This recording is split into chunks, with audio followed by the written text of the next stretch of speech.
Août 1055, Ispahan, en actuel Iran. Cette date est celle d'une naissance très spéciale. Alp Arslan, neveu de Tugril et second sultan de l'empire seldjoukide, devient père.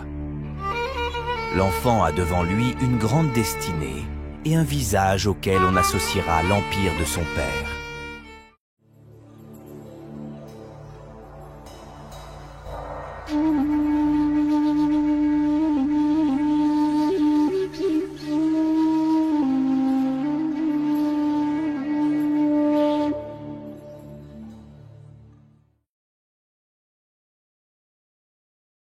Le jeune Melik Shah grandit dans cette ville. Il est un enfant intrigant. Alp Arslan comprend bien vite qu'il doit le former à son futur rôle de sultan. Et quelle meilleure idée que de le faire pratiquer. Melik Shah est dès lors intégré dans les affaires militaires. Il ira avec son père et Nizam al-Mulk, le vizir, dans le Caucase.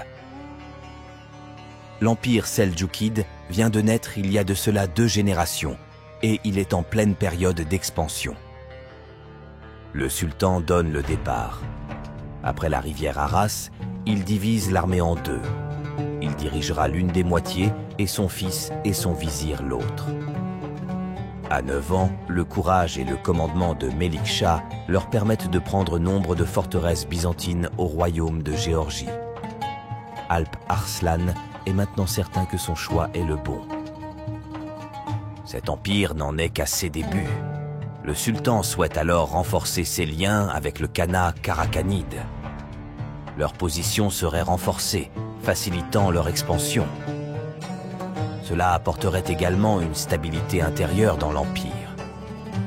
Enfin, un allié supplémentaire n'est pas négligeable en cas d'attaque ennemie. Alors, avec l'accord de tous les partis, Melik Shah est marié à Terken Hatun, princesse karakhanide. En 1066, un grand événement a lieu. Alp Arslan organise une cérémonie grandiose près de Merv, en actuel Turkménistan.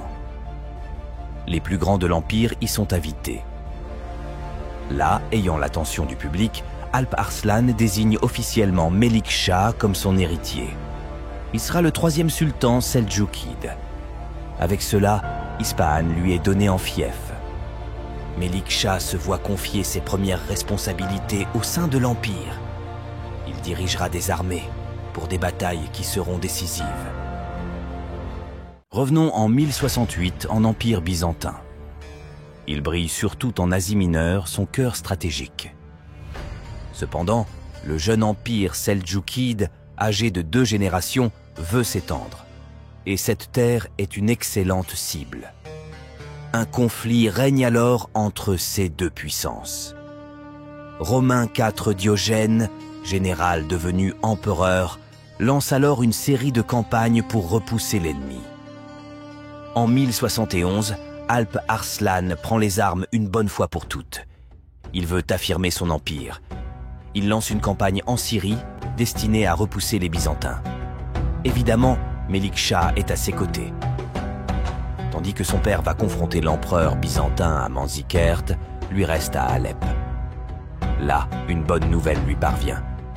Son père a vaincu les armées ennemies. Romain a été fragilisé à cause de la trahison des troupes d'Andronik Doukas. La forteresse de Manzikert, à peine tombée aux mains des Byzantins, est reprise. Romain est fait prisonnier et bien vite il est relâché au prix d'un accord. Sa légitimité au trône était déjà bien fragile. Quand il revient à Constantinople, un coup d'État des Doukas l'oblige à céder le trône. Cette bataille crée ainsi une fissure majeure au sein de l'Empire byzantin et ouvre les portes de l'Anatolie aux Turcs. Les raids turcs se multiplient et les victoires s'enchaînent. L'Empire grandit. L'Afghanistan, l'Iran, la Syrie, l'Arménie, Konya, Césarée de Cappadoce. Ces terres deviennent seldjoukides. Melik Shah voit alors son père partir pour une nouvelle campagne, la Transoxiane. Les choses ne se passent cependant pas comme prévu. Alp Arslan est atteint de 3 coups de couteau par son ennemi karakhanide vaincu avant que les archers ne puissent l'exécuter. Melik Shah prend aussitôt ses armées et finalise la conquête de la Transoxiane, Alp Arslan décédera 4 jours après et son fils devient sultan, soutenu par son puissant vizir Nizam al-Mulk. Cependant, tout le monde ne reconnaît pas son autorité. Au sud de la Perse, le gouverneur de la province du Kerman envoie un message à Melik Shah, qui est sur le trône depuis quelques jours à peine. Kavurt, frère de son défunt père, lui adresse ces mots. « Je suis son frère aîné, et toi son jeune fils. J'ai un plus grand droit que toi sur l'héritage de mon frère Alp. » À ces mots, Melik Shah réagit par cette missive. Un frère n'hérite pas quand il y a un fils. Kavurt, lisant ces mots, se met en colère. Il décide de prendre les armes. Ispahan, qui appartenait à Melik Shah, est prise puis occupée par l'oncle. Melik Shah décide de réagir. Lui, ainsi que son armée composée d'esclaves militaires et contingents kurdes et arabes, avance vers Kavurt. Ce dernier, avec ses 7 fils et ses fantassins turkmènes, se tient prêt. La bataille de Kerj Abu Doulaf éclate le 16 mai 1073, menant à 3 jours de lutte intense. Une perturbation supplémentaire vient entraver la stratégie de Melik Shah, des mutins turcs de son armée. Mais Melik Shah sait voir loin. Des non-turcs ont été intégrés dans l'armée précisément pour gérer cette situation. Finalement, Kavurt est vaincu. Il tente de s'échapper, mais il est capturé. Il reconnaît son tort et demande grâce. Il promet de se retirer à Oman. Melik Shah est tolérant. Mais Nizam al-Mulk, qui a un grand pouvoir sur cet empire, le fait changer d'avis. Ce serait un signe de faiblesse.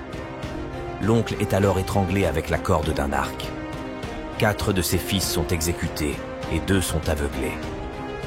Melik Shah purge également son armée de ces mutins qui l'ont trahi. Melik Shah place Safteggin, émir qui a sa confiance, sur les terres du Kerman.